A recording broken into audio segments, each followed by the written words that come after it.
Molts de joves i adults ja deuen començar a rumiar avant quin elefant pas darrer dimarts, si és que les condicions sanitàries ho permeten, i a veure on van a torrar la sobrassada. Especialment a Ciutadella, però també a Ferreries i a Mercadal, la tradició marca reunir-nos amb la família o amb els amics i anar al camp a dinar o fer la bereneta d'un coc en sobrassada torrada escaliu. Tampoc hi pot faltar la rebosteria pròpia. Antigament es menjava greixera de peus de porc i també crespells i crespellets, que ara conviuen amb els nous dolços que mos ha duit la globalització. Aquesta festa, darrerament, ha estat referida, o la gent s'hi refereix, amb el desafortunat nom de el Dia de la Sobrassada.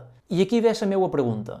Sabem que celebram aquest dia i per què torram la sobrassada a Menorca? Amb aquest vídeo no pretenc donar lliçons a ningú, sinó reivindicar i difondre el vertader nom en què els nostres pares, avis i rebesavis ja designaven aquesta festa en el seu dia, el darrer dimarts. Entès d'en primer, antigament, les festes de Carnaval també eren conegudes a Menorca amb el nom dels darrers dies. La raó és molt senzilla. Són els darrers dies en què, segons la tradició cristiana, es pot menjar carn abans de començar la Curema.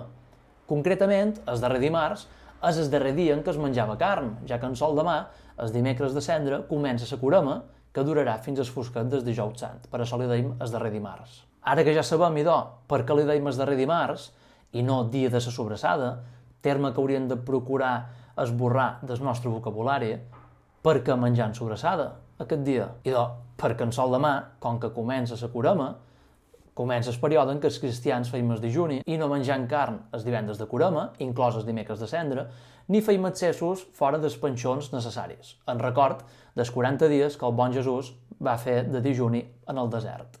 Per què no hem de dir dia de la sobrassada, idò? Senzillament perquè el dia de la sobrassada no existeix.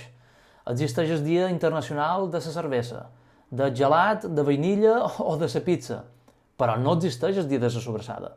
El dimarts, després de Carnaval, no anem a torrar la sobrassada perquè sí, ni perquè mos posem tots d'acord, sinó perquè és el darrer dimarts, una tradició nostra, i perquè en sol demà començarà la Curema. Dir-li el dia de la sobrassada en el darrer dimarts és tan flac i incorrecte com si el dia de Sant Joan li diguéssim el dia de gin en llimonada, o com la guerra d'avellanes que qualcuns diuen en el fet de tirar les avellanes que feim a Ciutadella el dissabte de Sant Joan. Si estimam les nostres festes, respectem també els seus noms propis.